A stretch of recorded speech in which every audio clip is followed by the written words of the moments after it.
Welcome to the Divorce Diaries podcast. One man's anonymous and live account of if he should get a divorce or stay married. He's been cheated on, and he's cheated. Protecting the innocent with changed voice patterns, the omission of names, ages, and genders. His authentic journey and account of the daily events of his marriage are helping him sort out his feelings and not get lost in the ups or the downs. New episodes are released daily. Welcome to the Divorce Diaries podcast. Entire seasons are released on Patreon weeks before anywhere else at Divorce Diaries Podcast Patreon page. Link in description. Now for today's episode. My next episode, my next diary entry, Divorce Diaries podcast, where I am no longer the angry piece of shit that I was in my first bunch of recordings that are no longer public. They are no longer up in this podcast feed. I was just an angry, bitchy man. Oh my gosh, I can tell you that is definitely way worse than any angry, bitchy woman. Like, being an angry, bitchy man, are you freaking serious? It is the most, dude, get a tampon, put it in, fucking maxi pad, like, am I going through menopause? Like, hearing a man bitch and complain like I was in all of my recordings, painful. That's all I can say. Fucking painful. So, what I want to talk about in this episode is how much work it actually takes to have a good marriage. It's somewhat of a cliche. Everyone always says it, and they say things like, "Oh, marriage takes work," and you say, what kind of work? And just have a little story really quick. So my grandmother, she's a really nice lady, and she's still with me. She's still with us now, but she had a very long marriage to my grandfather. I don't know, like, they were in that, like, 60-some plus years before he died. And I just, after going through a lot of tough times with my wife and everything, I'm just like, geez. I'm like, fuck. And I felt like I was on the brink so many years ago. I think this was probably before my wife cheated, but it was just, her handling of money and stuff like that was really screwing our family over in my eyes. And to her it was a nothing burger. She wasn't really as concerned as the future of our family. And I guess me as a man, that actually is my charter. I didn't really understand how much that was my charter, but just the work that it requires to have a good marriage. When people want to ask that question, like, "Oh, how much work does it take?" "Oh, it just takes work, work." It's like, no, first off, most people are fucking idiots themselves, and most people resign themselves to some form of comfort in their marriage, and it's bullshit, and there is no spark in most marriages. There's one, let's take the stats. Over 50% of all marriages end in divorce. Over 50%. What the fuck? That's a big fucking deal. Over 80% of those marriages, the filings are bought by women. So women are exiting marriages so much more frequently than men do, and the ratio for marriages is over 50% in a divorce. So what does that likely mean? It likely means both sides aren't really putting in the type of quote-unquote work that they fucking need to make their marriages work. Now, what is that work? In my last diary entry, I talked about the work that I did as far as cooking. I used to cook all the time, and my wife used to want to be in the kitchen talking with me, and as she would talk with me, she would come behind and she would close the cabinets after I'd open them, because I have a really bad habit of, like, opening cabinets and then closing and not closing them, and she would close them once I was done with one thing. Like, if I'm making shrimp scampi and I've got, like, the butter and the salt and the pepper and the basil or whatever else, and the shrimp's done, and that all those seasonings are in one space, and I'm about to go and make the noodles, she would say, "Hey, you done with this?" or whatever, and she would just come behind me and start cleaning up what I'm doing as I'm cooking, because while I had one bad habit of never closing the cabinets when I was done, I also had another bad habit of not really picking up after myself. I don't really put things away until it's all done. I'm very process oriented, and in my processing mentally, I'm cooking, so things are coming out to be used. but I don't have the wherewithal to kind of do both, where I'm taking things out to use them, but then I know that I'm keeping track of what I'm finished with, so then I put them away. That's not something that I'm really good at. My wife is a lot better at that, and she would come behind me and she would put stuff away. And I didn't really, I took for granted the amount of work that was actually being done by both of us in that situation. My static cooking the meals, taking everything out, cooking the meals, taking everything out, cooking the meals, plating the food, taking everything out, cooking the meals, plating the food, was me doing somewhat of my quote unquote job. And then my wife coming behind and she's like talking to me and just sitting in. She was like putting in this quality time, this weird quality time with me that I didn't look at the time as quality time. That's work. She's just sitting there. She could have been doing something totally different, but she wasn't. She was actually doing the work of keeping us close. I guess close is probably the word. Keeping us close together, intimate, because we were having conversations, keeping us connected.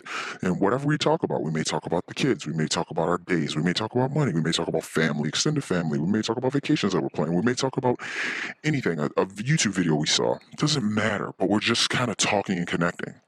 And that's the work that it takes every day. That's the work.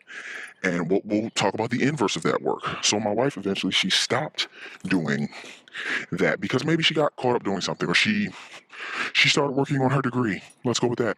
And the time that she had to be best productive to take her classes might have been after work, during that time that she and I would have likely been intimate, talking while I was doing a physical act of making food for the family or whatever that is, and plating it, and all of my labors of love and her labors of patience and love.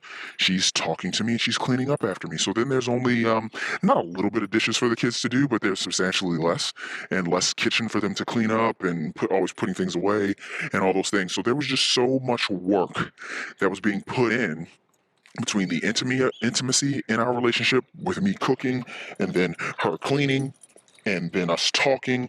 There's always so much going on, and that was great.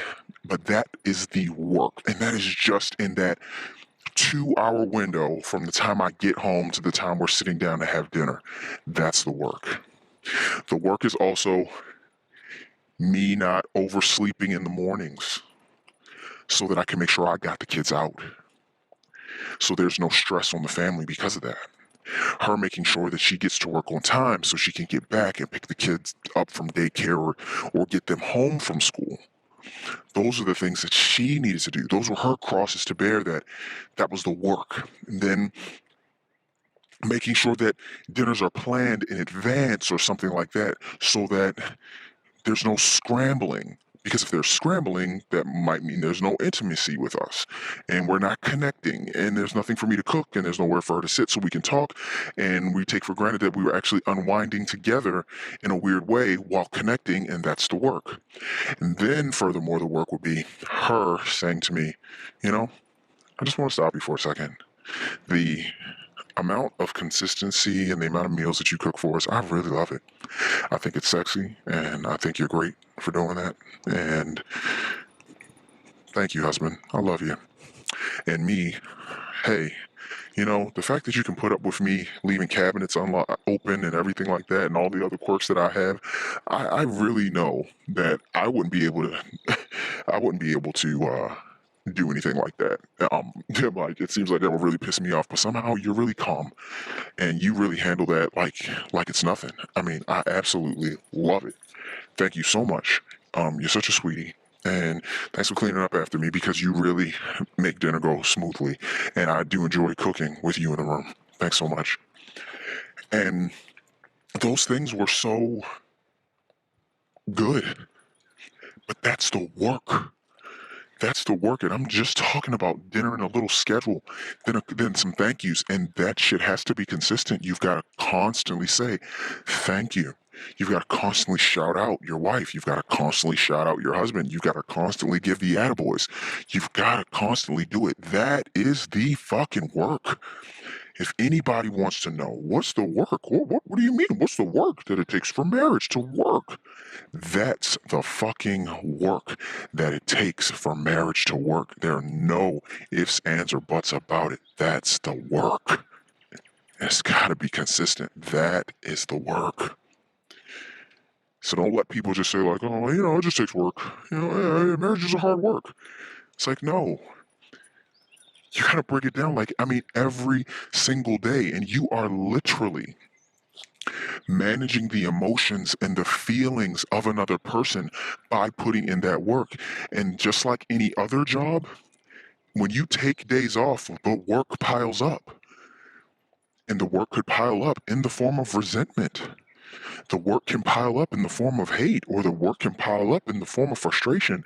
And then when there is an opportunity, there is someone else around that the barriers aren't there, those same familiar hurdles aren't there, and the work seems easy, that's where affairs can happen. That is the breeding ground for an affair. I know that's why I cheated on my wife. And just from some of the things that she said, I know to an extent, as far as you hear her tell it, that's why she cheated on me. There were things she felt like she wasn't getting. Now, it's always funny because, I'll just say for me personally, I cheated, and yes, it was more of the symptom versus the disease, but I cheated. Let's just boil it down in a nutshell and say, oh, I cheated because we were not being intimate, and there was someone familiar that I was able to be intimate with. So I became intimate. I literally wasn't getting something. I cheated and got what I wanted. Now, my wife, on the other hand, she was, I don't know what she was wanting. Maybe it was validation and some self-esteem boosts and someone to tell her the things that she wanted to hear. Now, she could have stopped there because that's what she wanted to get, but instead she became physical. And she had a husband that wanted to be physical with her, but she didn't want to be physical back with him. So when she got what she wanted from someone that was really just wanting to use her, which is why the female affair versus the male affair is such a funny conundrum, because we both want different things out of relationships, yet a woman will give the thing that is supposed to be only for her husband, her body, to another man, whereas the man, his body, quote unquote, his body equivalent, is his money and his providing. So I think that most women might be more upset if they found out that their husband had an entirely different family and was going on vacation with them and not going on vacation with her and their children. It's like wait. There's not enough money to go around and you're going to provide things for them? You're going to provide for them and not us? Whoa. You clearly value them more. Because to be honest, a man can really just become intimate with just about anything. But for him to put what he values, which is his resources, his money, his time, and in any significant measure of either, he really is loving that person. Like right now, as I'm recording this, Bill Gates, there are details coming out surrounding his divorce and marriage, and the potential rumors that before he and Melinda Gates got married, there was an agreement that allowed him to still spend one weekend a year or something like that with an ex-girlfriend, where they could go away for a weekend or a week or something like that. Now, if that's true, Melinda Gates is showing everyone that she was able to share her man. Even if it was just for a weekend or a week, a year, she was willing to do that. Now, there are a lot of concessions that people make, and I'm not judging her or Bill for that. There are concessions that people make. I'm going to let you do this, and I'll turn the blind eye. And it doesn't have to be cheating. It could be, geez, I'm just going to keep making the money. You can buy as many bags as you want. I'm going to keep doing this. You can keep doing whatever. It doesn't matter. I can't think of another example, but that's a concession that she decided to make. And most men, if not all, will say, oh, I do not willfully want, desire, will allow my wife to have sex with another man. That is crossing the line, and because of how we're wired, it hits men in a very, very different way. Very different way. I don't know very many men that would even say, yeah, I'll let her spend, a weekend with Hank or something like that. It's like that's not going to be a thing. That's widely adopted amongst men. So anyway, that's just, you don't want to have fertile soil for an affair to grow. You don't want fertile soil for an affair. And the thing that keeps the soil dry and barren and an affair cannot grow there, the way that tends to happen is if you put in the work every day, all the time, and you just, that literally needs to be your primary focus. I mean, I don't want to say more than your job or something, but because I don't know if you're a really high-powered person, and there is no real such thing as work-life balance. It's not a thing. It's like, what do they call it? It's purposeful imbalance or strategic imbalance is the only real balance that you can probably achieve in your life. So you just have to be very careful. I mean, you've got to call your wife and because use the data on your phone and say, hey, why don't we FaceTime around 12? And then when you do, you just tell her, hey, man, you're looking pretty good, babe. You do something different with your hair? You want your wife to know that she's noticed by you every day. Because if she's going into work and she is a patati, your wife's a hot looking number. She's a hot little number. And she even got herself maybe a little bit gussied up. And you didn't say a fucking thing to her about how good she looks. When Hank from accounting says something about how good she looks, she's going to feel that. Hank's going to have an impact on your wife just with him saying that. Now, I'm not saying that I'm not going to die. Don't die on the hill of arrogance like I maybe once used to. No, woman should be able to she should be able to keep her shit together. What? Oh, so you're just fishing for compliments? Is that what you're doing? You just want somebody to check you out, huh? Yeah, yeah. He's just validating you, and all you seek is validation. Damn woman. Yes. Your wife wants validation. Hopefully, ideally, she wants it from you, and you should be giving it to her. That is work. That is the work that your wife needs, and you need to give it to her. You don't need to do what I did before. You don't need to bitch about it, moan about it, be upset at the realities of the world.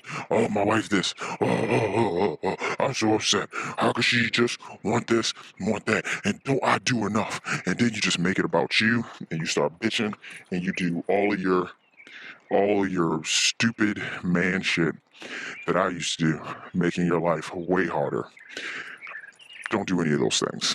Hello, how are you? So don't do any of those things where you'll find yourself not doing the work, or worse, doing the opposite work to damage your relationship. Because you do that, oh man, you're fucked. You're fucked. Absolutely fucked. And that's what my marriage had become, and what it has become, because it's really hard to put that toxic genie.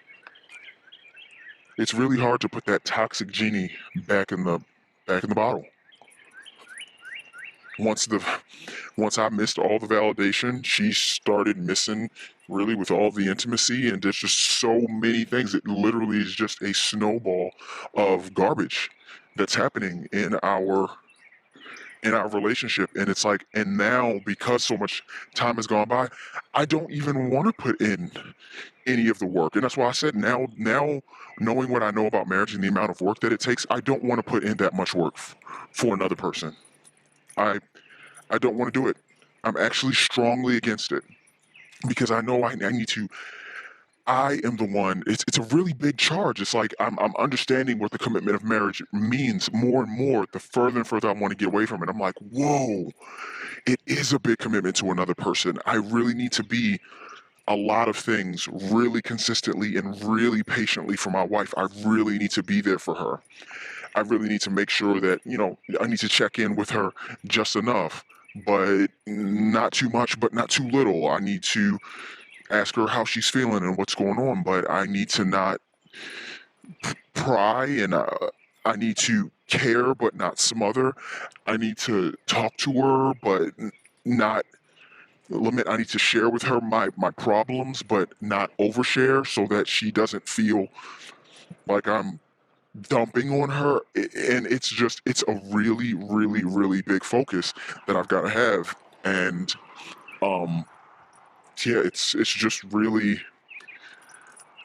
being married is hard. It's a lot of work.